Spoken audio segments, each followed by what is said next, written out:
নমস্কাৰ বন্ধু বান্ধৱীহঁত, তোমালোকৰ খবৰ বৰ ভালনে? আজি তোমালোকৰ মাজলৈ লৈ আহিছোঁ সম্পূৰ্ণ নতুন এটা ভিডিঅ'। অৰ্থনীতি বিজ্ঞানৰ প্ৰথম অধ্যায় মুদ্ৰা আৰু বেংক ব্যৱস্থা। গতিকে আজি তোমালোকক মই এইটো লেচনৰ পৰা যিখিনি একেবাৰে MCQ টাইপৰ কুৱেশ্যন হয়, 1 নম্বৰৰ প্ৰশ্ন হয়, অতি চমু উত্তৰৰ প্ৰশ্ন হয়, অৰ্থাৎ কিতাপত নথকা প্ৰশ্নসমূহ তোমালোকক জনাবলৈ যত্ন কৰিম। তো বন্ধু বান্ধৱীহঁত, আহা ভিডিঅ'টো আৰম্ভ কৰোঁ।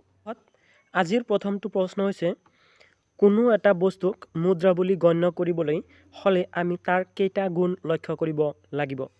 ইয়াৰ উত্তৰটো হ'ব 8টা গুণ আমি নিশ্চিতভাৱে লক্ষ্য কৰিব লাগিব। আন এটা প্ৰশ্ন, বহল অৰ্থত মুদ্ৰা কেই প্ৰকাৰৰ আৰু কি কি? উত্তৰটো হৈছে বহল অৰ্থত মুদ্ৰা 2 প্ৰকাৰৰ, হিচাপ নিকাচৰ মুদ্ৰা আৰু প্ৰকৃত মুদ্ৰা। আন এটা প্ৰশ্ন হৈছে, জন্তুমান মুদ্ৰা ব্যৱস্থাত কি বস্তুক মুদ্ৰা হিচাপে ব্যৱহাৰ কৰা হৈছিল? ইয়াৰ উত্তৰটো হৈছে জন্তুমান মুদ্ৰা ব্যৱস্থাত বিশেষকৈ ছাগলীকেই মুদ্ৰা হিচাপে ব্যৱহাৰ কৰা হৈছিল। আন এটা প্ৰশ্ন, প্ৰতীক মুদ্ৰা কি? উদাহৰণ দিয়া। উত্তৰটো হৈছে এই মুদ্ৰাৰ প্ৰদৰ্শিত মূল্য বা খোদিত মূল্য বা লিখিত মূল্য, ইয়াৰ অন্তৰ্নিহিত মূল্য বা ধাতুগত মূল্যতকৈ অধিক, সেই মুদ্ৰাক প্ৰতীক মুদ্ৰা বোলা হয়। যেনে 10 টকীয়া নোট, বৰ্তমান আমি দেখা প্ৰায় সকলোবোৰ ধাতু মুদ্ৰাই প্ৰতীক মুদ্ৰা। আন এটা প্ৰশ্ন হৈছে, মুদ্ৰাৰ ভূমিকা সম্পৰ্কে চমুকৈ লিখা। ইয়াৰ উত্তৰটো হৈছে মুদ্ৰাৰ ভূমিকা হৈছে এটা অতি বহল বিষয়। ইয়াৰ ভূমিকা তলত উল্লেখ কৰা হ'ল। ক, মুদ্ৰাৰ বিনিময় ব্যৱস্থাটো সহজ কৰি তুলিছে। মুদ্ৰা ব্যৱস্থাত বিনিময় প্ৰথাৰ অসুবিধাবোৰ নাইকিয়া হৈছে। মুদ্ৰাই বিনিময়ৰ মাধ্যম হিচাপে কাম কৰে। খ, যি ব্যৱস্থাত বজাৰৰ চাহিদা আৰু যোগানে উৎপাদন প্ৰক্ৰিয়াটো নিয়ন্ত্ৰণ কৰে, চৰকাৰী নীতি নিৰ্দেশনাই নকৰে, সেই ব্যৱস্থাটোৱেই হ'ল বজাৰকেন্দ্ৰিক অৰ্থনীতি। দৰ ব্যৱস্থা মুদ্ৰাৰ ওপৰত নিৰ্ভৰশীল।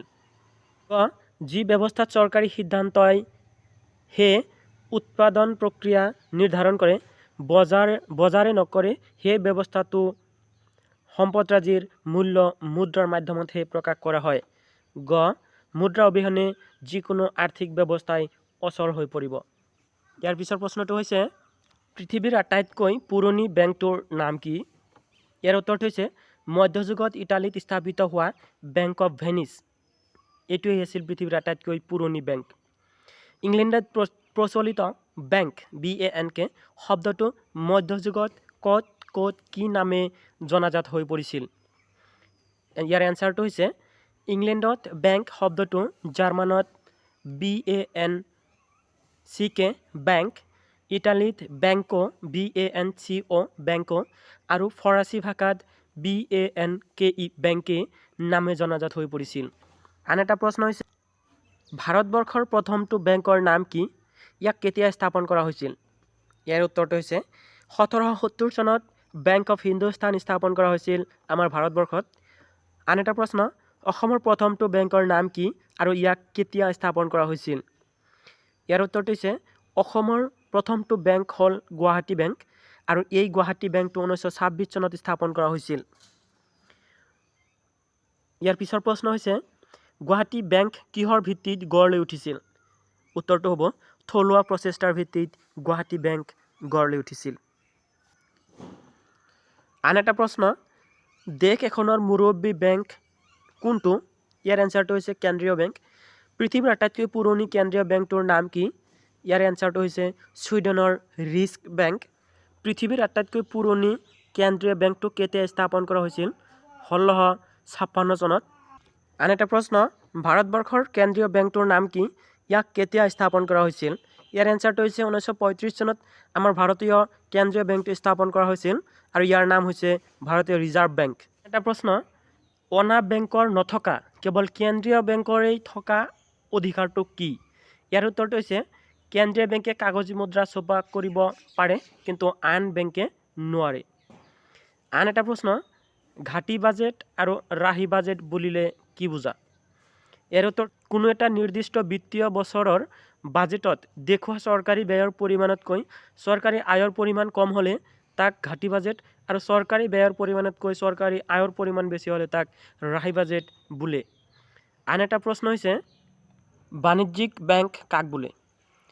উত্তৰটো হৈছে যিবিলাক বেংকে কেন্দ্ৰীয় বেংকৰ নীতি নিৰ্দেশনা মানি জনসাধাৰণৰ লগত প্ৰত্যক্ষ আৰু পৰোক্ষভাৱে সঞ্চয়, ঋণ, বেপাৰ বাণিজ্য আদিত জড়িত কাৰ্য সম্পন্ন কৰে তেনেবিলাক বেংকক সাধাৰণতে বাণিজ্যিক বেংক বোলা হয়।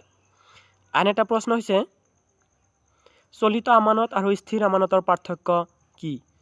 চলিত আমানতত সঞ্চয় কৰিলে বা জমা ৰাখিলে সঞ্চয়কাৰীয়ে বা আমানতকাৰীয়ে নিজৰ সঞ্চয় যিকোনো সময়তে চেকৰ যোগেদি উলিয়াই আনিব পাৰে, কিন্তু স্থিৰ বা কাল আমানতৰ ক্ষেত্ৰত এনে কৰিব নোৱাৰিব। আন এটা প্ৰশ্ন সঞ্চয় আমানত কি? সঞ্চয় আমানতৰ ক্ষেত্ৰত জমাৰ এটা অংশ আমানতকাৰীয়ে প্ৰয়োজন অনুসৰি উলিয়াই আনিব পাৰিব, কিন্তু আনটো অংশ উলিয়াবলৈ হ'লে বেংকৰ আগতীয়া অনুমতিৰ প্ৰয়োজন হ'ব। আন এটা প্ৰশ্ন ভাৰতীয় ঔদ্যোগিক উন্নয়ন বেংক বা IDBI কেতিয়া স্থাপন কৰা হৈছিল? ইয়াৰ উত্তৰটো হৈছে 1964 চনত ভাৰতীয় ঔদ্যোগিক উন্নয়ন বেংক স্থাপন কৰা হৈছিল। কিছুমান শ্বৰ্ট ফৰ্ম আছে IDBI, ইয়াৰ সম্পূৰ্ণ ৰূপটো হৈছে industrial development bank of India, RRB regional rural bank, NABARD NABARD national bank for agriculture rural development, SIDBI SIDBI small industries development bank of India. তো বন্ধু বান্ধৱীহঁত আজিলৈ ভিডিঅ'টো ইমানেই সামৰিছোঁ। মোৰ ভিডিঅ'টো নিশ্চিতভাৱে তোমালোকে ভাল পাইছা, গতিকে লাইক, কমেণ্ট আৰু শ্বেয়াৰ কৰিবলৈ নাপাহৰিবা। ধন্যবাদ।